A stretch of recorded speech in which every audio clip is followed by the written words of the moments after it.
زندگی کو وقف کر کے حسین کے نام، بس ایک نعرہ ہو ورد زبان،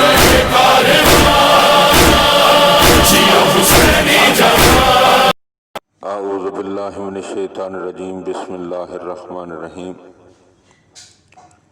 حضرت امیر المومنین علیہ الصلوۃ والسلام کے فرامین کا سلسلہ اور اس سلسلے کا 74واں فرمان آپ صاحبان کی خدمت میں ہدیہ کرنے کا شرف حاصل کیا جا رہا۔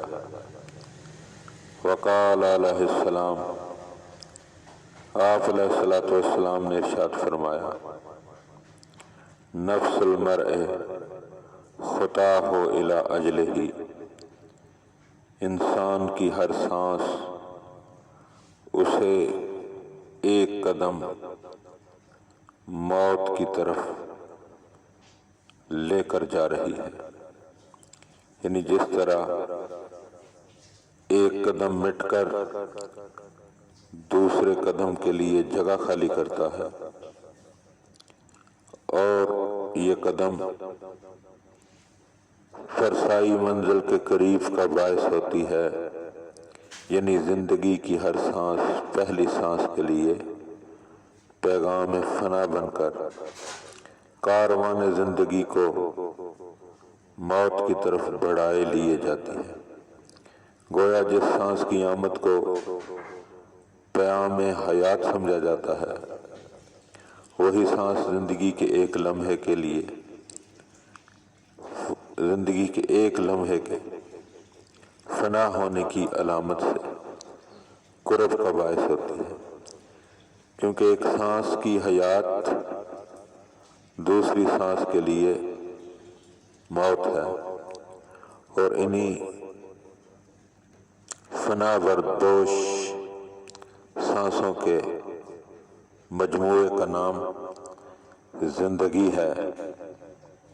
اور اسی حوالے سے وہ شعر بھی ہے کہ غافل تجھے گھڑیال یہ دیتا ہے منادی، گردوں نے گھڑی عمر کی ایک اور گھٹا دی۔ شاعر نے اس شعر میں گھڑی کے حوالے سے بات کی ہے، لیکن ہم قربان جائیں امیر المومنین علیہ الصلوۃ والسلام کی عظمت پر کہ آپ نے اتنے پیارے طریقے سے انسان کی سانس کے حوالے سے بات کرتے ہوئے کہ جب تو ایک سانس لیتا ہے تو سمجھو تیری زندگی کی ایک سانس جو ہے وہ ختم ہو گئی، اب گنی چنی سانسیں باقی رہ گئی، اب بھی متوجہ ہو جا اس کریم اللہ کی بارگاہ میں جانے کے لیے۔ دعا ہے کہ خدا بند عالم ہم ان باتوں کو سمجھنے اور ان پر عمل کرنے کی توفیق عطا فرمائے۔ اللہم صلی علی محمد و آل محمد۔ جو نبی کا نہیں وہ خدا کا نہیں۔